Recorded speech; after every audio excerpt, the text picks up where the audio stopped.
August 27, 2024, dito na lumabas yung disallowance. After na ito na nag-resign ako, expected na ito kasi gugulong na yung impeachment, 'di ba? Tapos September 1, 2024, merong member ng House of Representatives nagsabi na, uy, sinubukang isuppress nung or itago nung Office of the Vice President yung information sa confidential funds. Hindi namin sinusuppress. Nire-remind lang namin ang Commission on Audit na may batas dyan sa confidential funds. At hindi basta-bastang pinag-uusapan yan. Kasira ng seguridad ng bansa. So hindi po sa ayaw niyong sagutin ito, ngunit dahil may batas na hindi pwedeng sagutin ang laman ng confidential Yes, funds. may batas. In fact, madami sa kanila sa House of Representatives ang nag-violate nung batas na yon. And mako-compromise, VP, yung operations kapag inilabas tong information na ito. Hindi lang yung operations, pero mako-compromise yung security sector ng gobyerno natin. Kasi mag-i-explain kami kung paano nag-ooperate ang intelligence operation ng gobyerno. Makikita ng NPA, makikita ng makabayan, kaya takot ang makabayan sa confidential funds kasi alam nila na ginagamit yon para bumili ng impormasyon kung paano ginagawa yung recruitment, paano umaakyat sa bundok yung mga bata, mga ganon. Natatakot silang mabuking. Pag sinabi ko umakit sa bundok, nagiging NPA. Oo. Tsaka parang kaya nila gustong malaman yung kung saan napupunta, paano ba ginagamit, para malaman nila yung galawan, strategy ng gobyerno, paano nag-gather ng intel sa kanila, and paano sila ino-operate. Para ibahin na nila. Oo. So delikado yun para dun sa mga taong nagbibenta ng mga information. Kasi itong mga binibilan nyo ng information na to, nasa loob sila mismo ng organisasyon na yun. Oo, kasi tulad ko, magkasama tayo, 'di ba?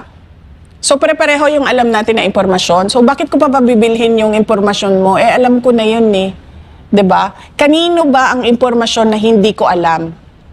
Doon sa mga illegal, doon sa kalaban, kumbaga, 'di ba? So doon ka bibili sa loob. Or doon sa mga nakapalibot sa kanila na hindi man directly involved pero may alam sa kung ano yung ginagawa nila. Hindi ka bibili ng impormasyon na alam mo na. Ang bibilhin mo na impormasyon dyan, yung hindi mo alam na nandun sa loob. Kasi paano mo ba sila mahuli? Paano mo ba matarget yung project mo kung hindi mo alam anong ginagawa noong kalaban? The enemies of the state. Talagang kailangan talaga protektahan yung mga information na yan. Sobrang critical pala talaga. Oo, sabi ko nga, pag nagsimulang mag-explain, makikita ang galawan ng law enforcement agencies. Makikita yung galawan nila. Ayun, so VP, bumalik tayo dun sa timeline. Nasaan na tayo sa timeline? Oh, yes. So, August 27, 2024, dito na lumabas yung disallowance. After na ito na nag-resign ako, expected na ito kasi gugulong na yung impeachment, 'di ba? Tapos September 1, 2024, merong member ng House of Representatives nagsabi na, uy, sinubukang isuppress nung or itago nung Office of the Vice President yung information sa confidential funds. Hindi namin sinusuppress. Nire-remind lang namin ang Commission on Audit na may batas dyan sa confidential funds. At hindi basta-bastang pinag-uusapan yan. Dahil buhay ng mga tao ang pinoprotektahan. Yun lang ang sinabi namin. Wala lang. VP, yun yung reason bakit kinontempt nila yung inyong Chief of Staff, ano? Yes, kinontempt nila si Attorney Lopez dahil doon sa pag-resign ni Gloria Mercado sa Department of Education, na sinabi ko sa kanila, wala namang pagbabasihan nung sumunod na hearing, sinabi ko sa kanila, wala namang pagbabasihan yung pagpaparesign nyo kasi ang tumatanggap ng resignation ng undersecretary ng lahat ng ahensya ng gobyerno ay president. Kasi ang appointing authority ng lahat ng USEC ay president. At hindi alam yun ng mga members of the House of Representatives. Dahil nung sinabi ko yon, natulala silang lahat. So sabi ko nga, di ba? Sabi ko, di dapat ang kinontempt nyo si BBM kasi siya yung tumanggap ng Office of the President, yung tumanggap ng resignation eh. Hindi si Attorney Lopez. So, nakanganga silang lahat kasi hindi nila alam yon. Well, that goes to show kung anong klaseng mga members of the House of Representatives ang binoboto natin. Hindi nila alam kung sino ang mga appointing authority. Tapos, September 1 yon. Nung buong September at October, makikita mo na, eto na, yung mga words na ginagamit nila para ipalabas na may katiwalian. September 18, isang congressman nagsabi, misuse of confidential funds. October 17, where did the 15 million go? Yan na. House flags, safe houses. Tapos makikita mo na, Sara needs psychological assessment. Tapos, ano sabi ko dito? Hindi kasi kayo nakakita pa ng tao na lumaban eh. Yung wala akong pakialam kung ikakasira ko, basta tatayuan ko yung tama. Hindi pa sila nakakita ng ganun eh. Kasi napapansin ko dyan sa loob ng House of Representatives, lahat yan, areglo. Unang-una, tatakutin ka. Pag hindi ka natakot, bibilhin ka. O, hindi. Unang-una, bibilhin ka muna. Pag hindi ka nabili, tatakutin ka. Pag hindi ka natakot, kakasuhan ka. Ganyan yung trabaho or mga pangyayari between politicians. So makikita mo dito, October yan. September, October, gumagamit na sila ng words na malversation, breach of public trust. Ito, galing ito sa isang congressman. Fabricated, galing sa isang congressman. Mary Grace Piatos, galing sa isang congressman na yan. Covering up. Yan. Galing sa isang congressman yan. Discrepancies. Galing na yan sa isang congressman. Kung napapansin mo, lahat galing sa members ng House of Representatives na gumagawa ng in aid of legislation kuno. Na kung titingnan mo naman, in aid of legislation ito sa confidential funds, pero bakit Office of the Vice President lang? Bakit yung billion-billion na confidential funds ng Office of the President hindi tinitingnan? Yung AFP na confidential funds, yung DND, lahat ng merong confidential funds, bakit hindi pinapatawag? Bakit OVP lang? Kasi it's a fishing expedition for evidence na hindi nila makuha saan man. Kaya kailangan nila gamitin yung power noong Committee on Good Governance. So makikita mo, may mga words na sila, di ba? Nung pinatawag kayo doon, VP, sa Committee on Good Governance, yun yung hindi kayo sumumpa eh. Yung una. O, yan yung una eh, no? Hindi kayo sumumpa kasi nga resource person kayo. Oo. O, sabi ninyo na witness lang yung sumusumpa.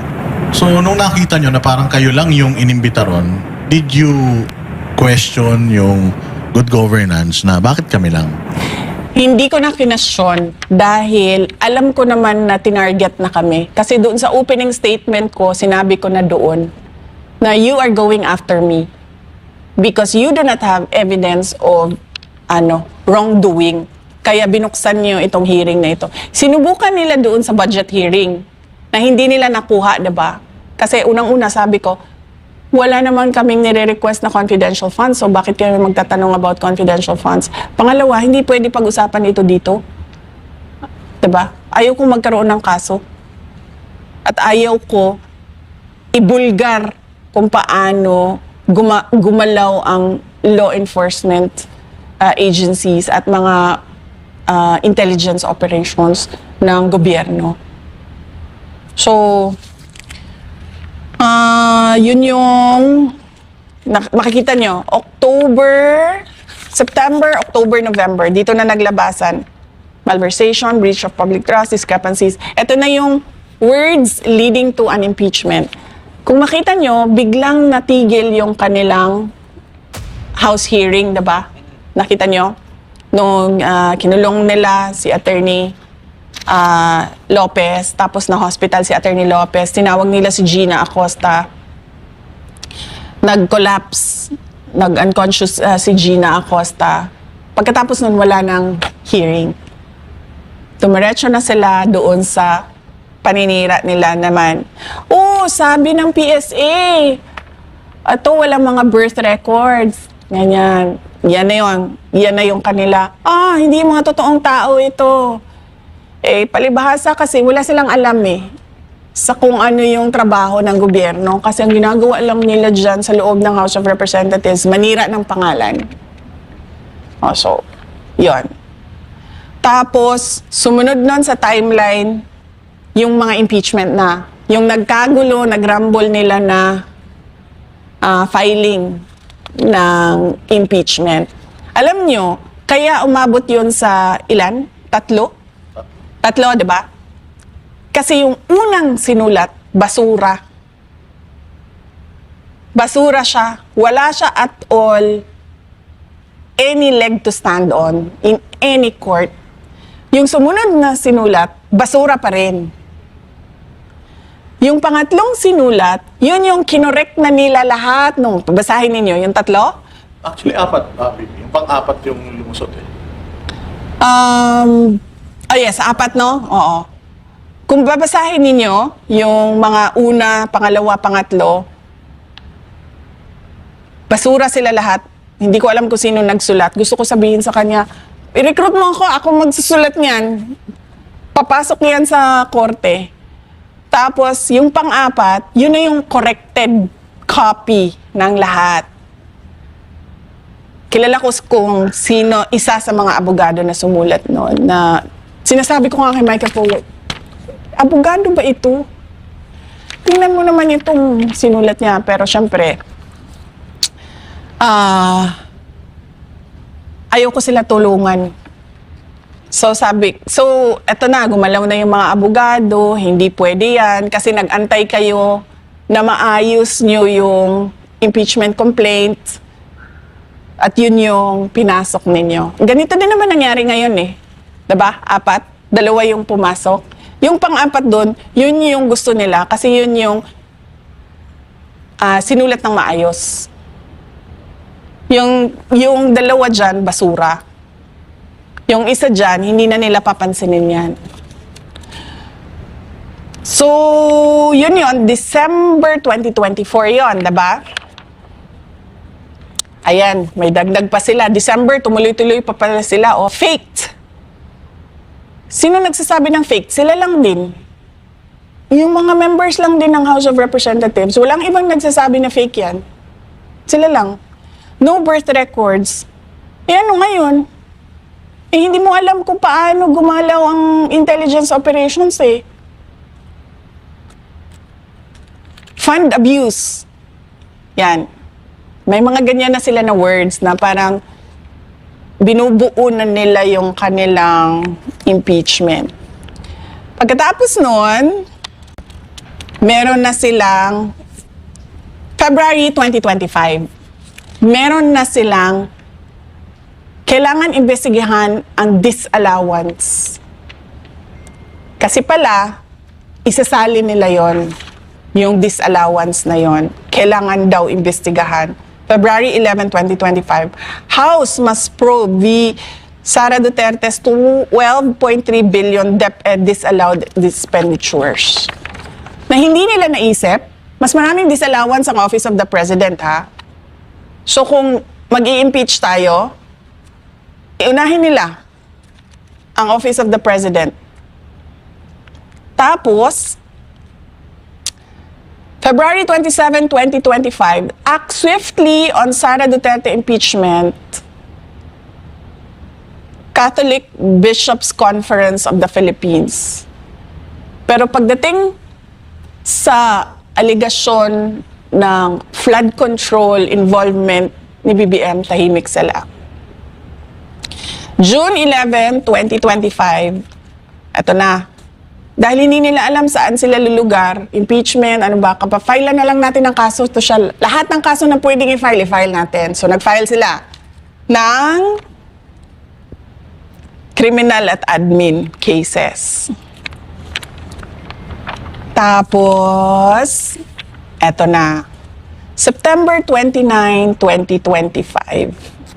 Ito na yung privilege speech ni Senator Cheese Escudero na sinabi niya ang mastermind, si Martin Romualdez, at ginamit ang political capital ni BBM at ang promise ng for later release funds sa mga projects para pumirma ang mga congressman sa impeachment.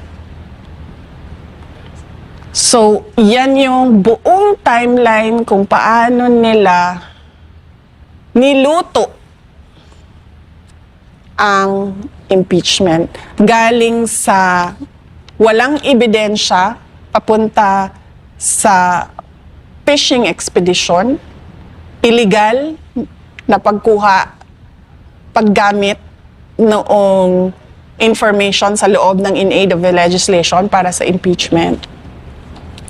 At yung meron na talagang nagsabi na yung mga pumirma ay pinramisan ng for later release na funds. Yes, Congressman mismo, si Congressman Toby Chanco, sinabi niya yan, na isa daw sa reason kung bakit yung alyansa nagka-leche-leche dahil dun sa impeachment na ginawa sa inyo.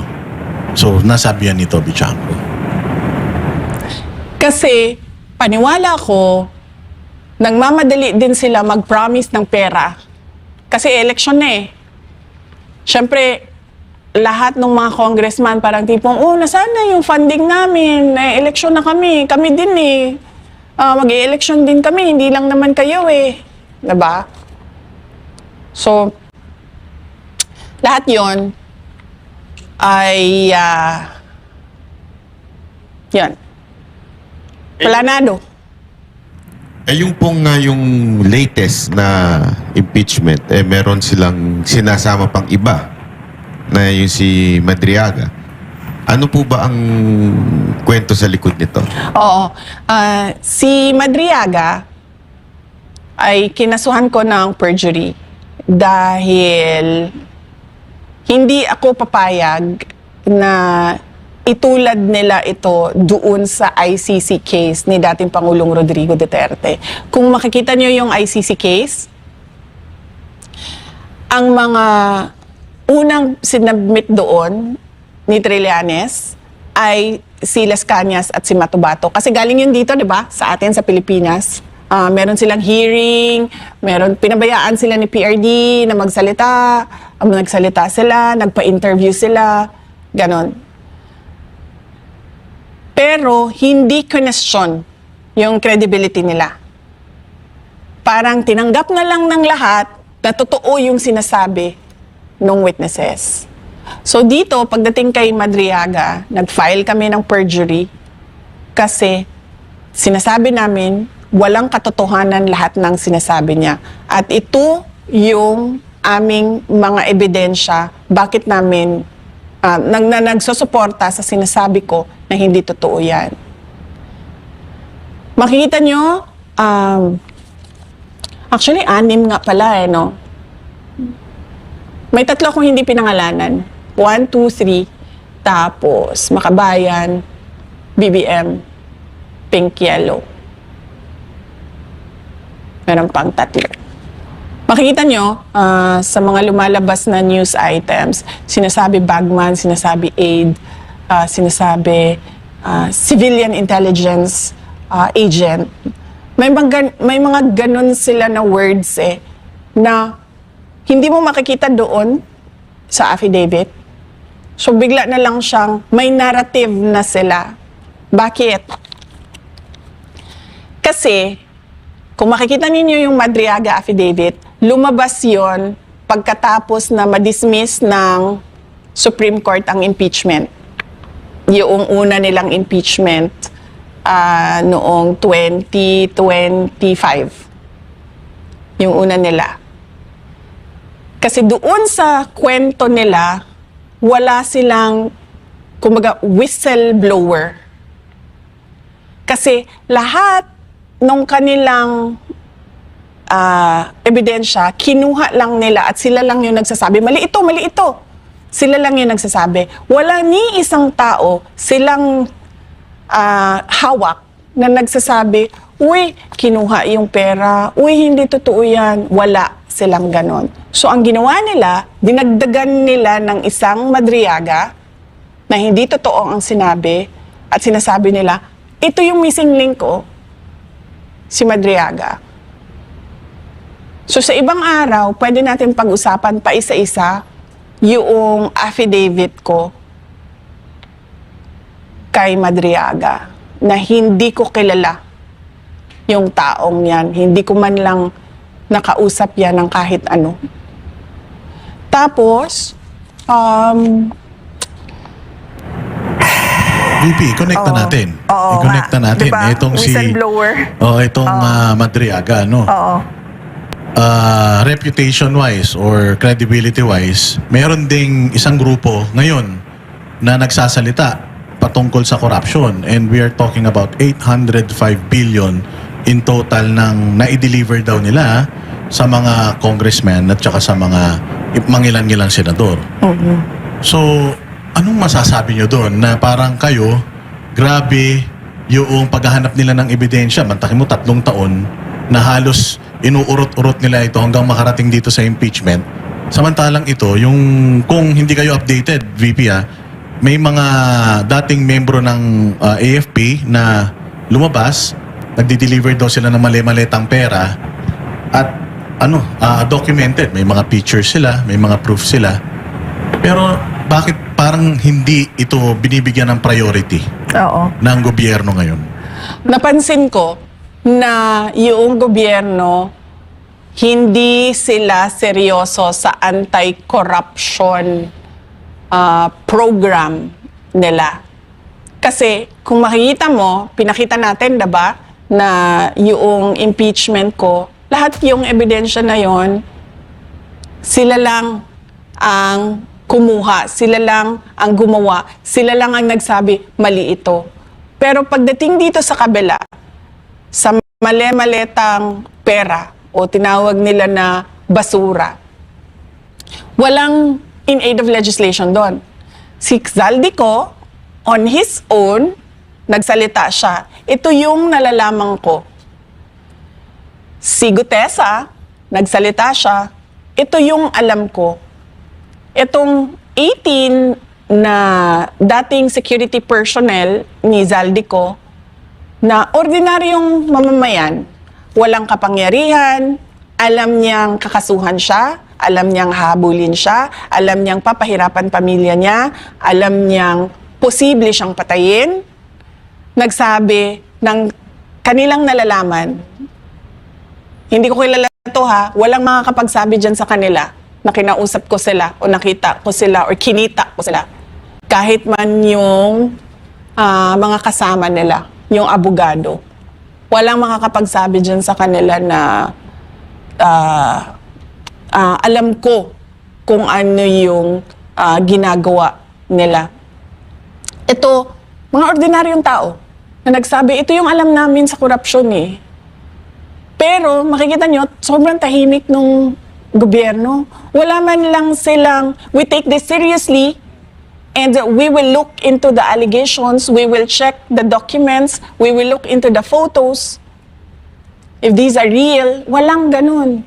Ang lumalabas lang, ay nako, mga dishonorably discharged yan. Ay nako, pakawala yan ng mga Duterte.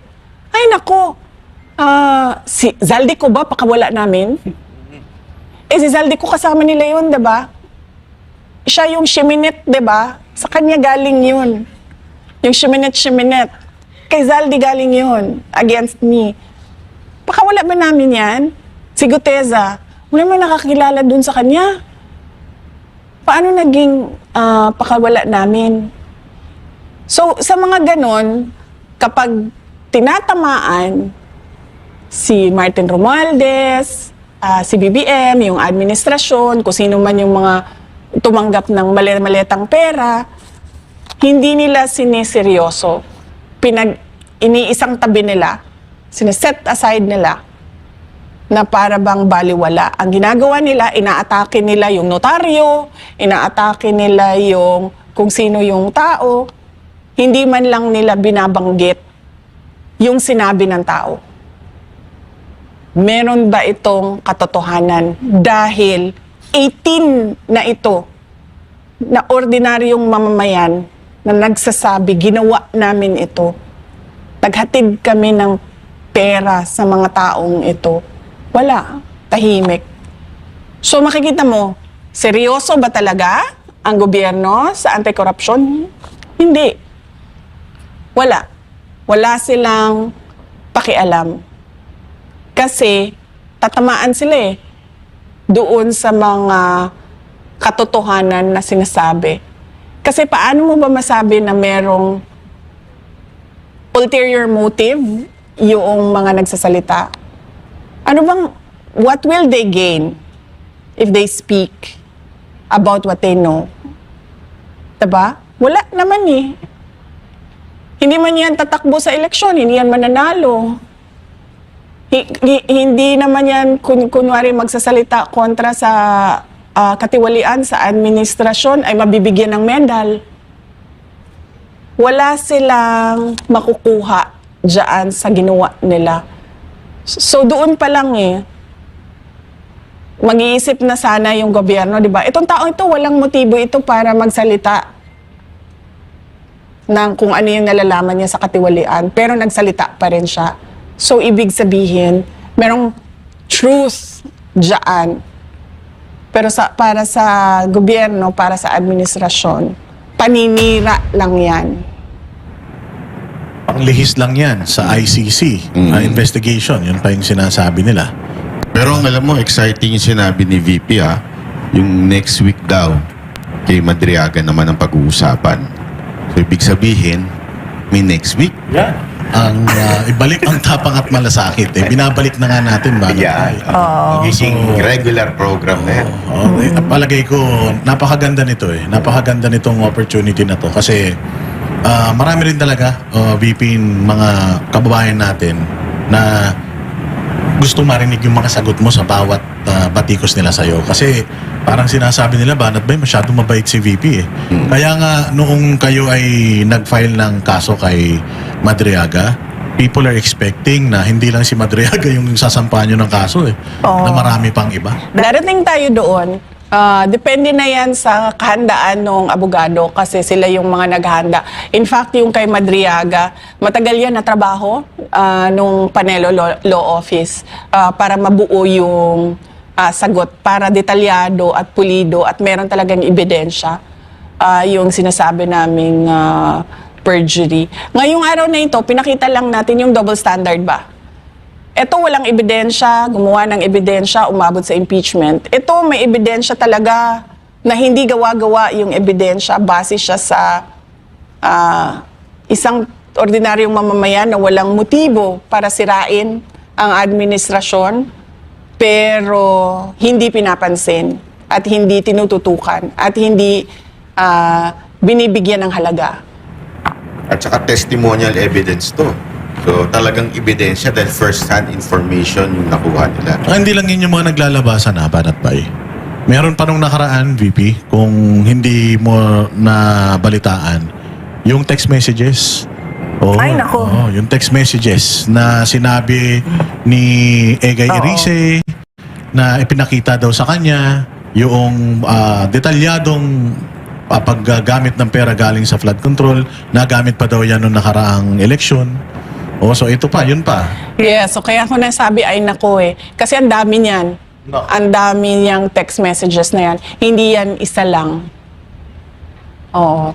Kaso, hindi nilalabas kasi pakiramdam ng mga tao na may alam doon sa text messages, ay hindi naman ito papansinin din ng administrasyon eh. Kasi itatago lang nila ito or ihaharas lang kami, ititreten lang kami, kakasuhan lang kami. Which is, yun ang ginagawa ngayon sa 18 na mga dating security personnel ni Zaldico.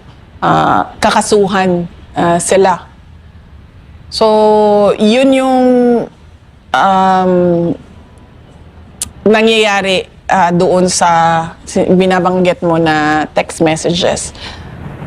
Hindi ka ba na nagugulat, VP, na 3 years nilang pinlano yung pagsira sa'yo? Pero ngayon, may gerang nangyayari sa Middle East. Pero wala silang plano, VP. Yung mga speeches nila parang sinasabi, magano kayo, pumunta kayo sa safe na lugar, parang kanya-kanya, bahala kayo sa sarili nyo muna. Dahil hindi tayo pwedeng makapagpadala dyan ng eroplano, hindi rin naman pwede yung land travel. So kayo ba nagugulat na ganito yung trato nila? Alam mo, napakadali magpadala ng eroplano eh. Sa totoo lang. Alam niyo ba nung COVID na panahon, madami ang na-stranded na mga tiga Davao City dito sa Manila? Napakadali. Nagkontrata kami ng commercial airline. Sabi namin, isasakay namin sila lahat, babayaran namin kayo using COVID funds. So, ilang beses namin ginawa yun. Nangontrata kami sa commercial airlines, lumipad yung commercial airlines, doon sinakay lahat ng na-stranded na tiga Davao City na cleared na magbiyahe or inallow na doon mag-quarantine sa Davao City, nilipad namin. Hindi lang 100, hindi lang 200 na mga individual ang nilipad namin noong panahon na yon. At hindi lang mga tiga Davao City, meron pa kaming iba na kapitbahay lang ng Davao City, pero sabi namin, sige, sumakay na kayo, basta mag-quarantine lang kayo according to sa sinabi ng doktor dito sa labas ng Davao Airport. Tapos pwede na kayong magsiuwian kung saan. Hindi ganyan kahirap magpadala ng eroplano kung saan mo gusto kumuha or mag-rescue ng tao. Kaya alam, VP, sarado ang airspace. Tsaka baka daw pabagsakin yung aeroplano. Hindi kasi yung isang kaibigan ko galing Dubai, papauwi na siya kasi nagbukas na yung siguro limitado pero hindi sarado. Kasi yung kaibigan ko, papauwi na siya ng Pilipinas. Commercial flight siya. Meron po bang planong OVP para tulungan ng mga OFW natin? Meron kaming point person, meron kaming tao sa Office of the Vice President na itong tao na ito in charge siya sa mga tinatawag na parallel groups.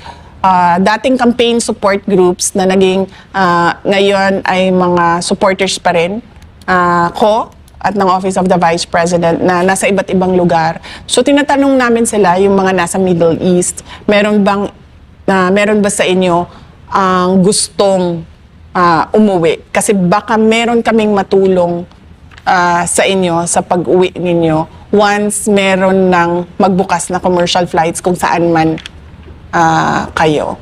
Handa ang OVP din tumulong. Yes, limited yung capacity namin na tumulong, pero handa kami na tumulong doon sa mga gusto talagang umuwi. So far, tinatanong ko yung tao namin sa Office of the Vice President, tinatanong ko siya kung meron ba nagsabi sa kanya na gustong umuwi, kailangan ng tulong. Lahat daw nagsasabi na ay nilang umuwi kasi wala silang uuwian dito sa administrasyon ni BBM. Walang trabaho na maibibigay sa kanila. At paano na lang daw yung mga anak nila magugutom. Pero sinabi pa rin namin na kung meron man gustong umuwi, ay ipaalam sa kanya at hahanapan namin ng paraan paano kami makatulong sa kanila para mabalik sila dito sa Pilipinas. Alam mo, nahihiya talaga ako sa mga kababayan natin dahil nakita nyo naman yung ilang oras natin na pinag-uusapan na impeachment at panggagago ng mga miyembro ng House of Representatives na ang daming mga kababayan natin na mas malaki pa yung problema nila ba? Tulad niyan, naiipit sa giyera, hindi alam kung anong mangyayari sa mga susunod na araw, nag-aalala sa kaligtasan nila. Yung mga kababayan natin na walang trabaho, nandito sa Pilipinas, walang trabaho, walang oportunidad. Mga negosyo ng mga businessman dito sa Pilipinas, bagsak, walang kita. May kita man, sobrang liit. Nagugutom natin ng mga kababayan, ang dami nun. Na parang tipong araw-araw nila hinahanap yung pera, pambili ng pagkain. Hindi na nga nila maisip araw-araw paano yung ligo ko eh. Kasi paggising nila, saan ko hahanapin ang pambili ng bigas mamayang hapon? Ang daming, yung mga nagkakasakit, sobrang dami nun na hindi nila alam saan nila kukunin yung pang-chemo therapy nila. Tapos, nakakahiya sa ating mga kababayan na ganito pa rin. Nandito pa rin tayo sa politika, nandito pa rin tayo sa impeachment. Tapos sila, hindi na nila alam saan nila hahanapin yung hope, yung pag-asa. Saan nila panghahawakan yung pag-asa ng kinabukasan nila. Kasi nakikita ko yung yung na parang ibalik ang tapang at malasakit. Kasi nawala po talaga yung ganoon sa gobyerno. Dati, nung panahon ni Pangulong Duterte, naramdaman niya ng mga OFW yung malasakit. Pero nakakalungkot lang isipin, ayaw nilang umuwi. Kasi wala silang uuwian. Kahit Delikado. delikado na yung buhay nila. But no choice. Yun yung sinasabi. Pero ng- firm si Pangulong Duterte before nung naglatag siya ng parang deployment ban sa Kuwait noon na kahit na ayaw ng mga Pilipino, firm siya, hindi, madidisgrasya kayo Kasi merong pang-aabuso sa mga Pilipino doon noon So talagang kahit hindi nasusunod yung tao, ang nasusunod talaga yung presidente. Kung ano yung tama. Kung ano yung tama, kung ano yung kailangan. Kasi talaga ang Pilipino, magaling yan sa ganyan yung kapit sa patalim VP di ba? Minsan, gagawin na lang nila kahit na mahirap kasi may mga pamilya silang may mga pamilya silang sinusuportahan dito sa Pilipinas. Isa pa yan sa problema natin, human trafficking. Yung dito sa Pilipinas nire-recruit, maayos basahin sa papel, magtatrabaho ka bilang waitress. Ganon. Pagdating doon, nagtrabaho sa bar, nagmamasahe yung mga, dirty massage, yung ganon.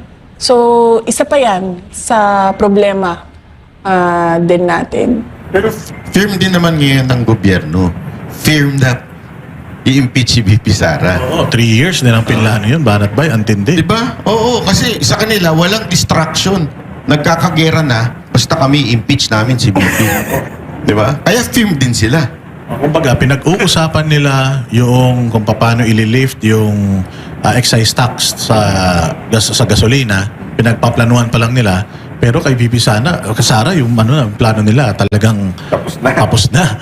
Oo. And speaking of that, VP, posible na ma-impeach kayo ulit sa Kongreso. Kaya nyo bang sabihin sa mga Pilipino ngayon na malinis kayong nagtrabaho bilang DepEd Secretary at bilang Vice President ng Pilipinas? Walang makakapag-question sa trabaho ko at sa mga accomplishments ng lahat ng mga nadaanan ko na opisina.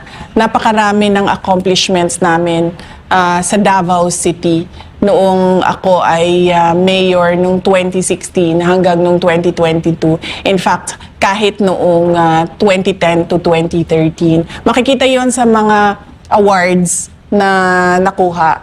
More than 200 awards and recognition ang nakuha ng Davao City sa mga projects and programs na ginawa namin doon sa Davao City. Bumaba ako bilang mayor na number 8 richest kami, number 4 most competitive kami, insurgency free kami, debt free kami, walang utang na iniwan. So walang makakapagsabi at walang makakakasyon sa kapasidad ko na magtrabaho ng maayos. Kahit sa Department of Education, meron kaming matatag agenda. Mabilis namin na nagawa yung pag-roll out ng curriculum. Napabalik namin ang mga bata. Isang araw lang from modular, no classes, balik kayo lahat sa paaralan. Meron kaming basic education report taon-taon. Sinasabi namin sa mga taong bayan kung ano yung nagawa na, ano yung hindi pa nagawa, at bakit hindi pa nagawa. Sa Office of the Vice President, makikita ninyo, konti na lang yung projects namin, 10 na lang yung projects namin doon dahil tinanggal nga yung budget namin. Pero nakikita nyo yung accomplishments namin. Nakikita nyo yung unmodified opinion ng Commission on Audit. Every year, naglalabas kami ng accomplishment report.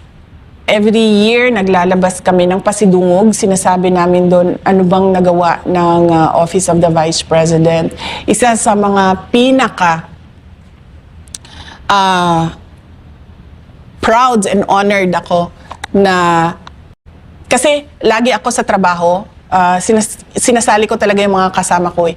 Kasi ako lang naman yung nag-iisip at nagsasabi, ito ang gawin. Lahat nung kailangan gawin sa baba, kasama ko sa opisina yung gumagawa nun. Proud ako sa accomplishment nila na nagawa nila yung Disaster Operations Center. Wala yun sa kahit anong dating opisina ng Office of the Vice President. Proud ako na instead of 6 years, ang aming tree planting activity ay natapos ang 1 million trees sa 3 taon. So ibig sabihin, mas makakatanim pa kami ng mas marami pa. Proud ako na inakyat nila yung mga bundok para pumunta sa mga barangay kung saan yung mga bata walang mga school supplies. At ito yung mga sinasabi ko, highly vulnerable sa recruitment, sa illegal, o kung hindi man, hindi natatapos yung pag-aaral. So, napakarami ng accomplishments namin. Walang makaka-question sa trabaho ko at sa kapasidad namin ng team sa Office of the Vice President na magbigay ng maayos na programa at proyekto para sa taong bayan. At yan ay bawas pa ang budget ng opisina. Sara. Sanay ako sa kulang ang budget. Dahil dati noon sa Davao City, kulang yung budget lagi, no? Sobrang dami ng kailangan mo gawin para sa syudad. Sobrang kulang lagi yung budget. Pero nasa ano kasi yan maayos na pagbalanse noong mga kailangan mo gawin at pagbayad ng obligasyon mo. Pagdating naman sa Department of Education, makikita nyo, never before nagkaroon ng unmodified opinion ang Department of Education at nagawa namin yun. At kahit kulang yung, lalo na sa Department of Education, sobrang kulang sa sobrang dami ng problema sa loob ng basic education sector natin, nagawa namin na mag-prioritize kung saan gagamitin yung pera para meron tayong nakikitang pagbabago sa basic education sector natin. So ready na ba ang VP Sara Duterte na harapin itong posibleng Akala ko ready mag-president. Ayun. mag-akyat muna. Dito muna tayo. Akala ko ready sa impeachment. Ready sa impeachment. Ready yes. sa impeachment. Ready ka na ba sa impeachment kung sakaling pumunta yan dyan sa Senado? May tiwala ako sa paghahanda at kapasidad ng mga abogado yung kaparte ng defense team sa impeachment case ko. Malaki ang tiwala ko sa kanila. At malaki ang tiwala ko sa kapasidad nila. Mga magagaling sila na abogado. Sa Department of Education, kung kayo nasa Department of Education pa, walang nangyaring hocus-pocus, sa tingin ninyo, gano'n nakalaki yung improvement sana? Kung kayo pa rin. Hypothetical ito, no?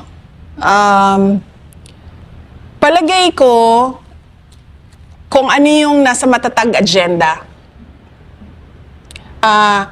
nakasulat doon kung ano yung prioridad ng Department of Education. Palagay ko, 3 years na ngayon, no? Meron ng mga na-accomplish doon at nagawa na doon in 3 years. So, hindi ko lang masabi ngayon exactly kung saang parte sa matatag agenda yun doon kasi nagbabase din tayo sa budget taon-taon.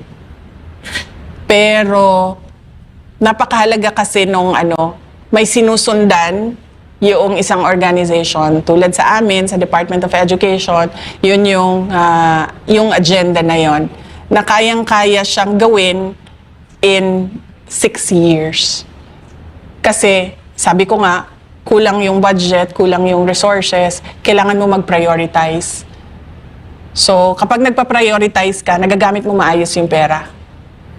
And isa ito sa ipaprioritize mo kung papalarin na maging presidente ka at di ka ma-impeach, ha? Isa ito sa itutuloy mo pagka naging presidente ka. Oh yes, oo. Napakahalaga na ayusin natin yung basic education sector natin. Kasi ito yung foundation ng mga future professionals, future government employees, future banatbay, future boss dada. Ito yung foundation. Yung kindergarten to grade 12. Ito yung nagmo-mold ng future citizens ng Pilipinas. So, dapat talagang ayusin siya. At dapat mabilis yung pagbabago sa loob ng Department of Education. Kasi, napapag-iwanan tayo ng mga kapitbahay na mga bansa.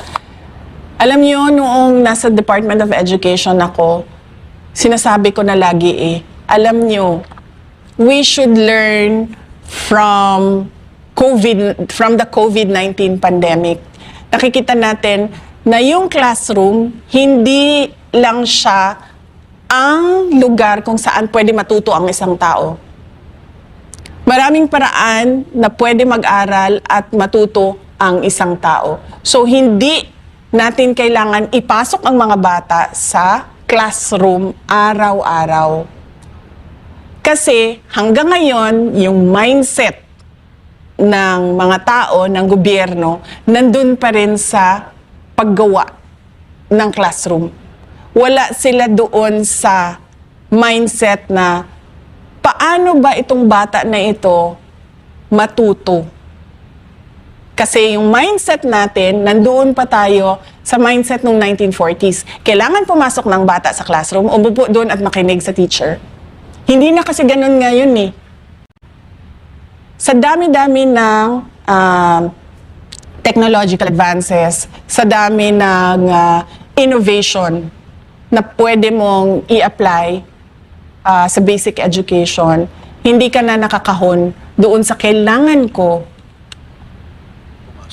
mag-construct ng classroom. Diba? Kasi anuhin ba natin yung classroom kung yung bata na nakaupo doon ay hindi natututo? At yung teacher na nagtuturo doon ay hindi marunong magturo. At yung teacher na marunong magturo, walang kwenta yung kanyang curriculum, yung tinuturo niya sa bata. Diba? Tapos nandun tayo sa semento na at bakal ng classroom na ito. Ang mahalaga sa edukasyon ay yung natututo yung bata. Hindi yung kung saan siya nakaupo araw-araw. Magandang idea ni Mama, no? Dahil ngayon nga talagang mas marami pa ang matututo. Kasi kung limitado nga naman yung eskwelahan, yung classroom, konti lang ang matuturuan. Pero pagka yung technology, ano talaga sa edukasyon, mas marami po ang makikinabang na maturuan. Oo, kasi napapansin ko din, no? Parang, ano ba? Parang sa opisina ba? Ganito din kasi sa classroom eh. Uupo ka dyan ng siguro sabihin natin 7 hours. 7 hours. Hindi na natin titingnan or bibilangin kung ano ba yung, ilang hours ba yung meron kang natutunan dyan at ilang hours yung wala kang natutunan. Ganyan din sa trabaho, di ba? Papasok ka ng 8 hours. Hindi naman tinitingnan eh kung ano ang na-accomplish mo dun sa 8 hours mo. Merong iba dyan, tapos na yung trabaho nila in 2 hours eh. Merong iba dyan, pumasok ng 8 hours, walang nagawang trabaho. So, wag tayo doon sa bakal at semento. Doon tayo sa paraan kung paano matuto yung bata. At makakatipid ba ang mga magulang dahil wala nang pamasahe, kung sakasakali. Posibleng pwedeng ganon. Ganon yung pinupush ko noong ako ay department secretary, yung digital education. Dahil yun naman yung trend ng generation na ito. At yun din yung trend worldwide.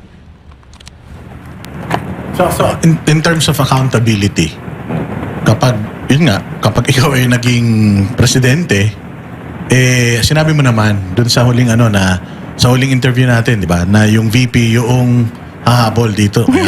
Ito na naman tayo sa Vice President. Oo, grabe yun. Hanggang ngayon, tinatanong pa rin ng taong bayan, sino ba yan? Nagkakagulo na sila eh. Pero in terms of accountability, anong klaseng gobyerno magkakaroon si Sara Duterte?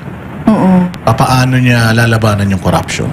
Oo, hindi natin talaga palalampasin yung corruption. Meron talagang isang tao, tawagin na nating czar kasi mahilig tayo sa mga czar, isang corruption czar na ang gagawin niya ay tututukan niya lang yung corruption kahapon, ngayon, at posibleng bukas.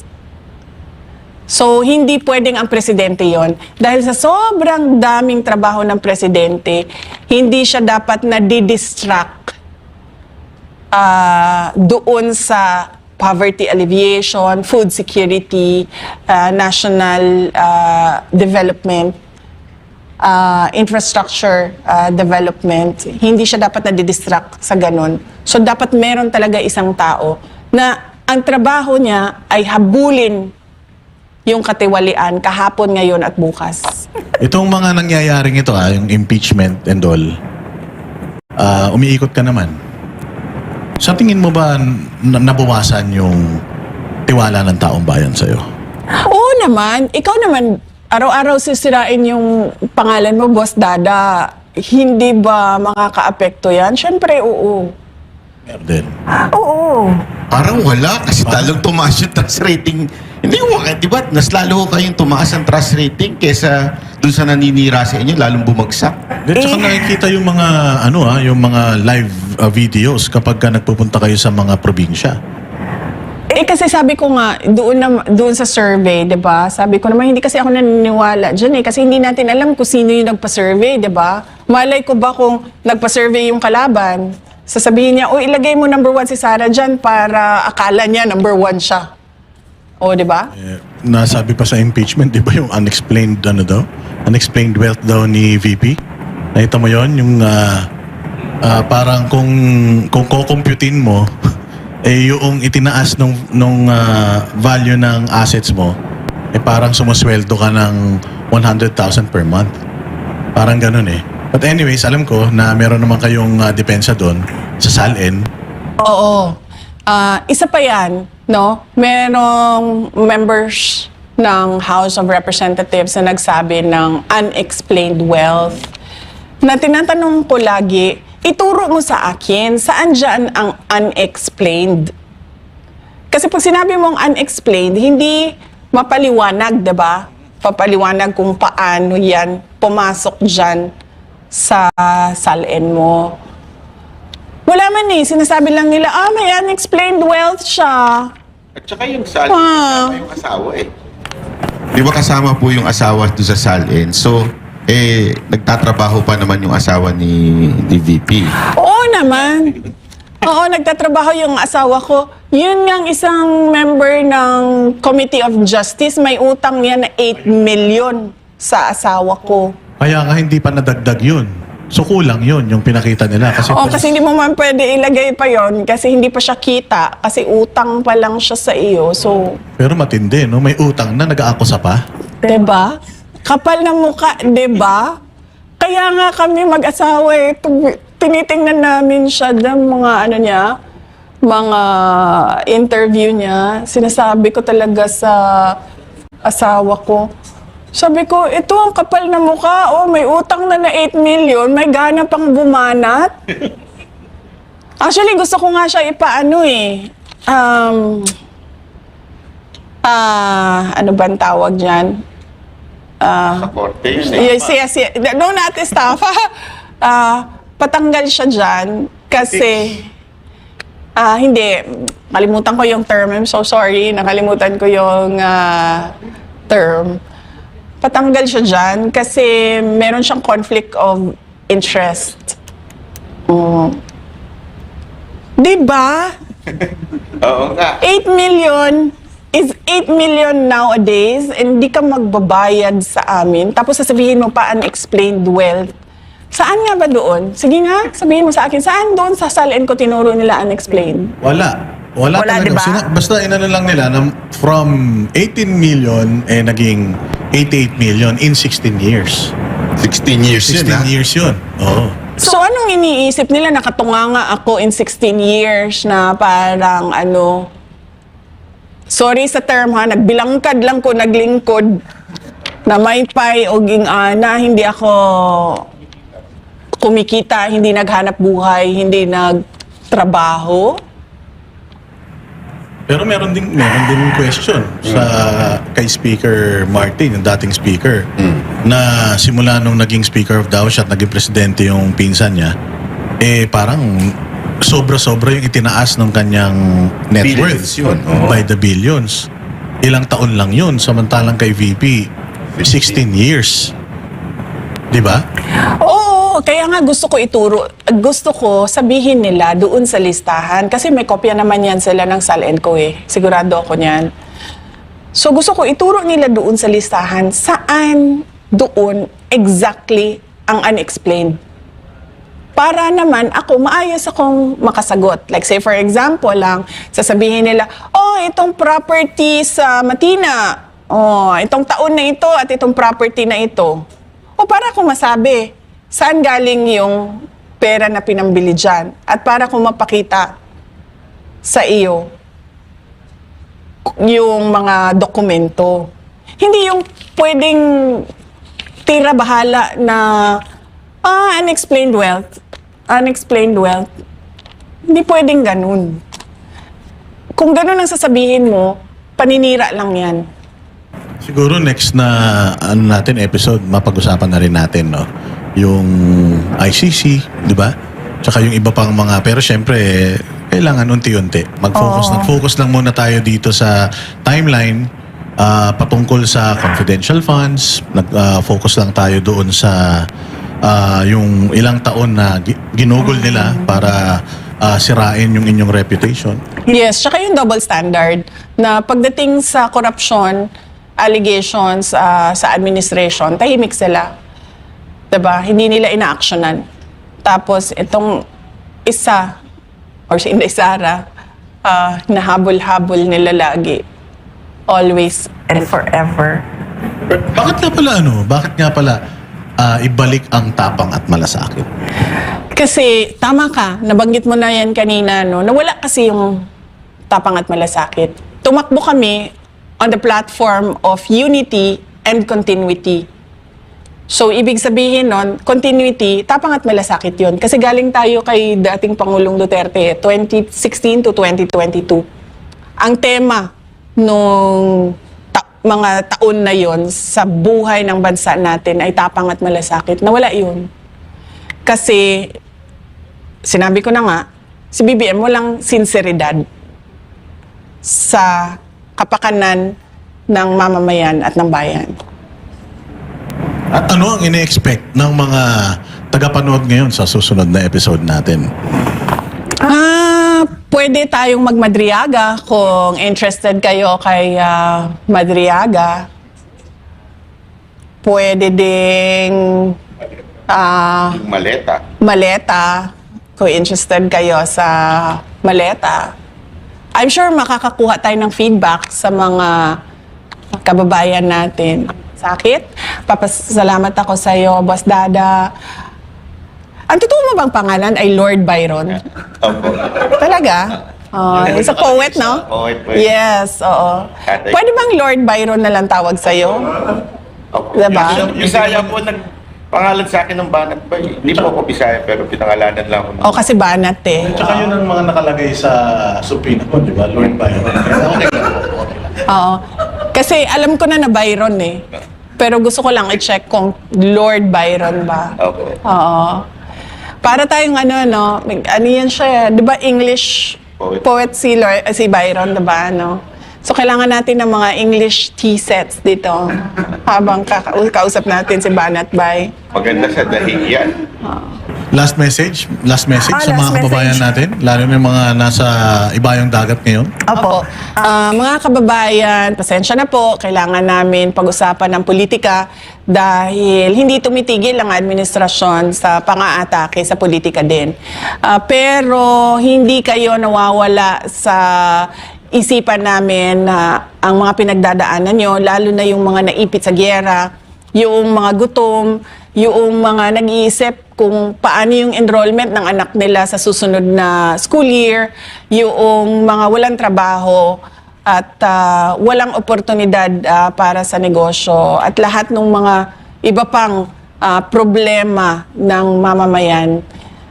Lagi ang Office of the Vice President handa na tumulong sa maliit na paraan namin at sa maliit na opisina namin. Handa kami na tumulong, ipaalam niyo lang sa amin paano kami makatulong sa inyo.